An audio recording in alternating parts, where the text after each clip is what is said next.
Fala galera, mais uma vez eu, Alexandre Magalhães, na resenha com Magalhães para falar dos times do Rio de Janeiro nos campeonatos que estão em curso.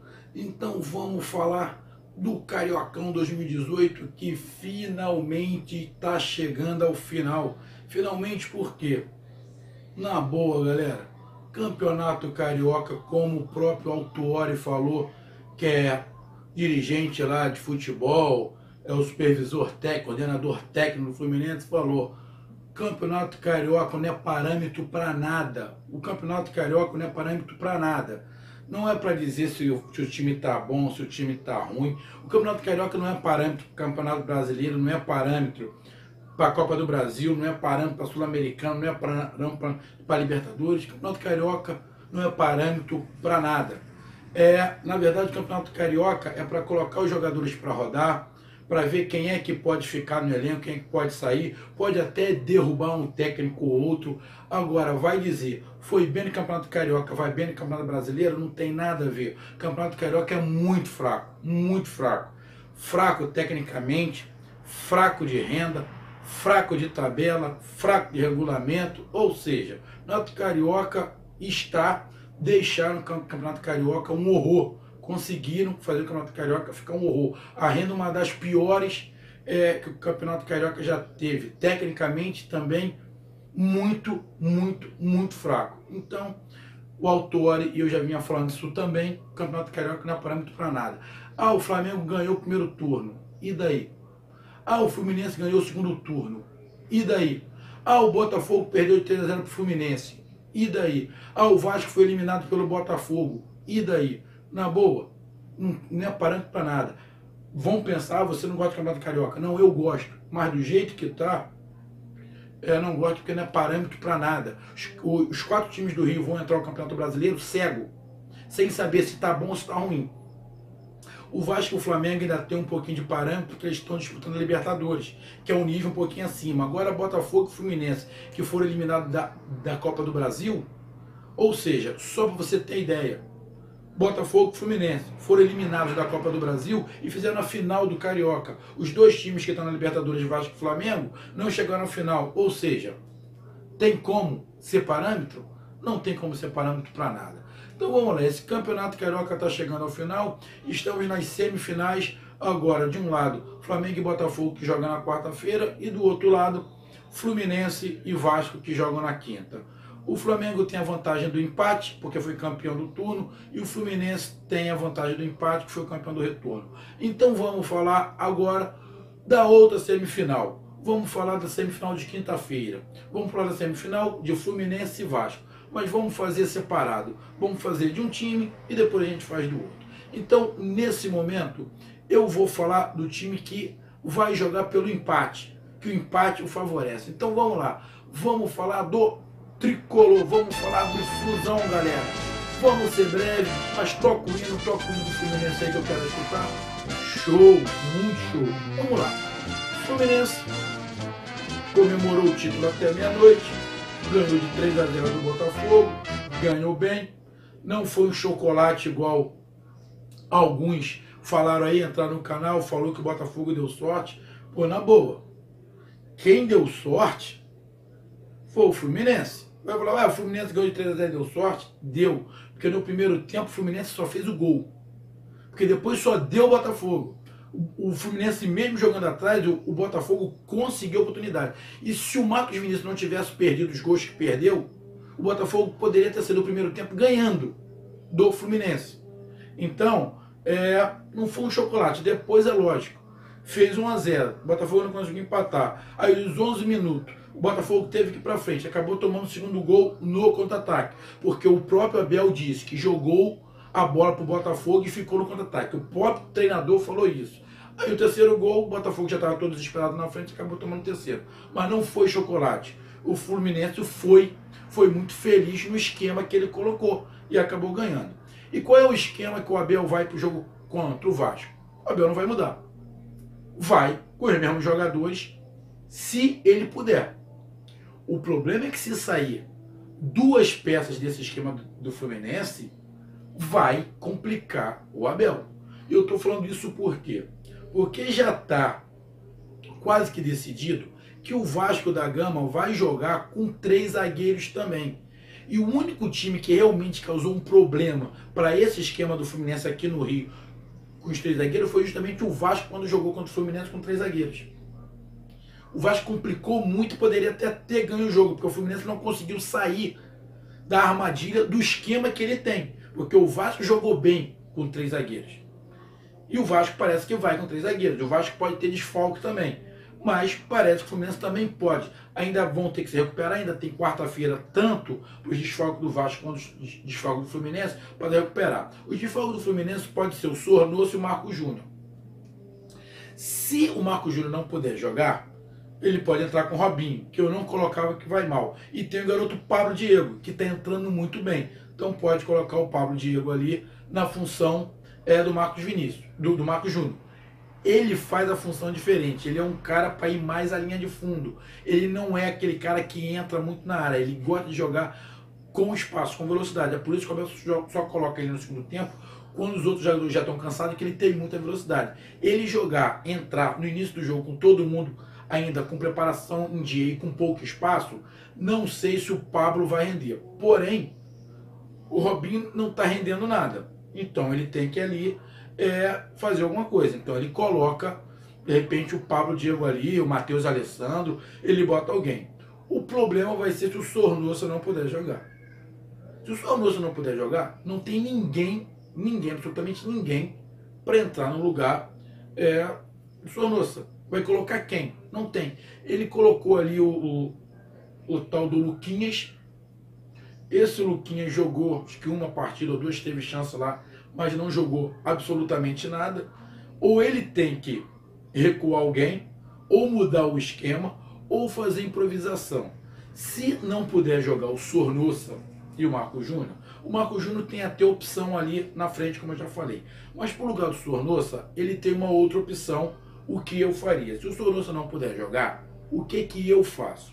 Eu tiro o menino Ayrton Lucas, coloco o Ayrton Lucas no lugar do Sornosa.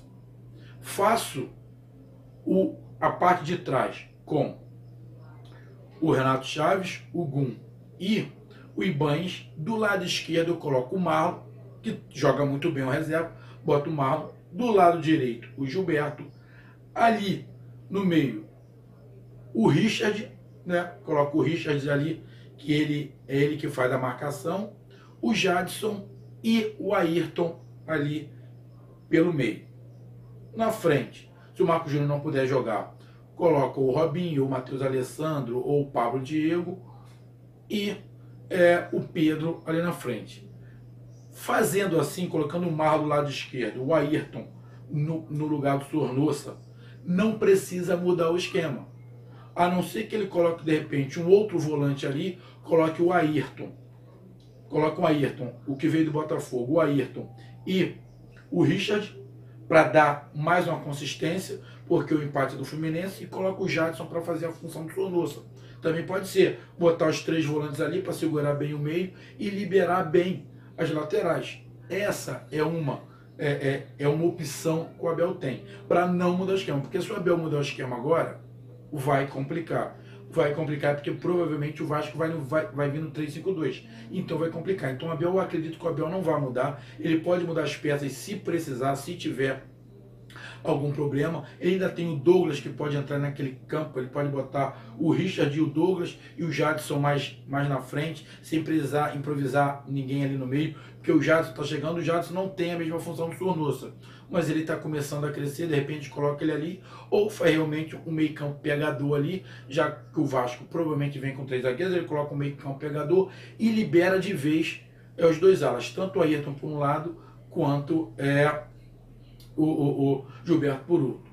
Se não quiser colocar ninguém no lugar do Marco Júnior, se ele não puder jogar, ou Robinho, ou Matheus Alessandro, ou outro jogador qualquer, ele pode fazer improvisação. Coloca o Marlos na lateral esquerda e coloca o Ayrton lateral para fazer a função do Marco Júnior, que provavelmente ele vai fazer até bem, porque ele entra muito na área, ele chega muito bem, ele bate muito bem o gol. Então o Abel tem várias opções aí para ele não precisar mudar no esquema dele 3-5-2, que isso eu duvido muito que ele vai mudar. Se realmente não tiver o Sornosa, o Marco Júnior, ele pode mudar as peças, mas não acredito que no esquema ele vai mudar. O Fluminense vem embalado, vem fazendo uma grande campanha no Carioca. Aqui, o campeonato interno, ele ainda não perdeu o clássico. Com esse time titular, acho que ele não perdeu o jogo nenhum. Vem embalado, mas vou falar de novo igual o Paulo Autuori falou. Não é parâmetro para nada. Não é parâmetro para nada. O Fluminense precisa muito de reforços. O Pedro fez um bom jogo, fez um lance bonito, mas só o Pedro continua regular para mim. Não passa disso. Tem alguma qualidade? Tem, mas para o Fluminense é pouco, na minha visão. O Marco Júnior não consegue jogar um jogo todo, está sempre se machucando. Então, o Fluminense tem que ir com o que pode, com o que o Abel consegue fazer. Porque o grande camisa 10 do Fluminense é o Abel. Se o Abel não está ali, eu duvido muito que o Fluminense tivesse com essa empolgação. O Fluminense está muito empolgado, os jogadores estão empolgados, mas pé no chão. Não estou baixando bola, é só pé no chão. Que da mesma maneira que ganhou de 3-0 do Botafogo, como o campeonato está muito nivelado por baixo, eles podem perder para o Vasco. Aí vai falar que está tudo errado? Também não está tudo errado. Então, o Fluminense tem que encorpar para pensar para o Campeonato Brasileiro. Mas agora tem que pensar nessa semifinal. O empate é do Fluminense. Então, o que o Fluminense vai fazer? Qual é a melhor arma do Fluminense? É dar a bola para o adversário e sair no contra-ataque rápido com os alas. Era o esquema que o Botafogo usava ano passado. Dava a bola para o adversário e saía no contra-ataque. E conseguiu muitas vitórias assim. E o Abel está fazendo justamente isso. Porque ele sabe que o meio de campo dele, de criação, ele só tem o Sornosa, e a velocidade e a força do Fluminense é com a subida dos alas. Principalmente com a Ayrton.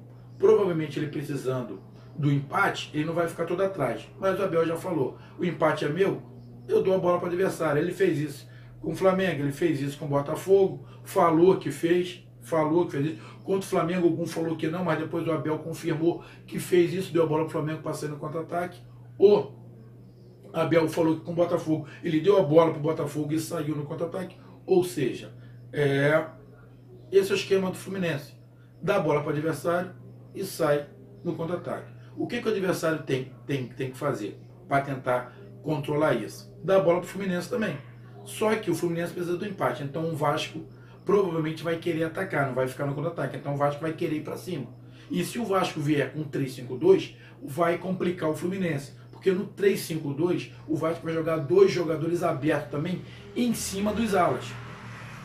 E como o Fluminense, diferentemente do esquema do Vasco, o Fluminense, os zagueiros do Fluminense se abrem para poder empurrar os alas para frente e os alas passam do meio de campo, esses 2 zagueiros, tanto Renato Chaves quanto o Banho, vão ter que tomar um cuidado, porque os alas e os jogadores da frente do Vasco vão ficar justamente tentando ocupar esse buraco que vai ficar entre um ou outro. E outro, se o time do Vasco marcar em cima, o Fluminense não tem saída de bola, porque nenhum dos zagueiros tem qualidade para fazer muito lançamento. Pode acertar um ou outro, mas aí tem dificuldade. Isso vai valer para o Vasco também, quando eu falar do Vasco. Mas o Fluminense, como o empate é do Fluminense, provavelmente ele vai aguardar ali o Vasco para sair no contra-ataque. Então o Abel tem essas 2 dúvidas, Sornosa e Marco Júnior. Se eles não puderem jogar, ele pode colocar o Robinho no lugar do Marco Júnior, e para o lugar ali do Sornosa ele tem o Luquinhas, mas não foi bem. Então ele pode fazer alguma mudança ali no meio de campo, colocar o Ayrton, colocar o Douglas e adiantar mais o Jadson, ou colocar ali o Ayrton, o lateral esquerdo, o Ayrton, no meio de campo no lugar do Sornosa, e colocar o Marlon na lateral esquerda. Opção ali o Abel tem para não mudar o esquema. E eu não acredito que o Abel vai mudar o esquema. Então, meus amigos, essa foi a minha análise rápida aqui do Tricolor. Pode ter mudança por causa de lesão, por causa do jogador não se recuperar. Nem o Sornosa e nem o Marco Júnior. Se o Marco Júnior não se recuperar, consegue colocar. Agora, se o Sornosa não se recuperar, aí começa a complicar para o Abel, porque ele vai ter que improvisar ali, porque o Luquinhas não jogou bem. Mas vamos ver, ainda tem quarta-feira, o jogo só é na quinta. Então, meus amigos tricolores, essa foi a minha análise tática de como o Fluminense pode se armar para o jogo contra o Vasco, e depois do jogo eu entro ao vivo na nossa live para bater aquele papo sobre Fluminense e se classificou ou não e o desempenho. Então, meus amigos, curtam, compartilhem, me ajude a crescer o canal, estamos chegando a 400. E um detalhe, Fluminense vai ter que jogar no Maracanã. naquele campo horrível que o Fluminense jogou contra o Botafogo, fofo, cheio de areia, grama saindo, campo ridículo. Mas não vai ter jeito. Vai ter que jogar naquele troço mesmo. E vai ter um jogo anterior do Vasco, do Flamengo com o Botafogo. Então o Fluminense vai pegar o campo no estado pior do que foi domingo. Vamos ver como é que fica aquele troço que parece gramado no Maracanã. Então, meus amigos, essa foi a homenagem do Fluminense. Então curtam, compartilhem, inscreva-se no canal, resenha comigo, Magalhães. Não esquece, deixa seu like. Um abraço, tchau.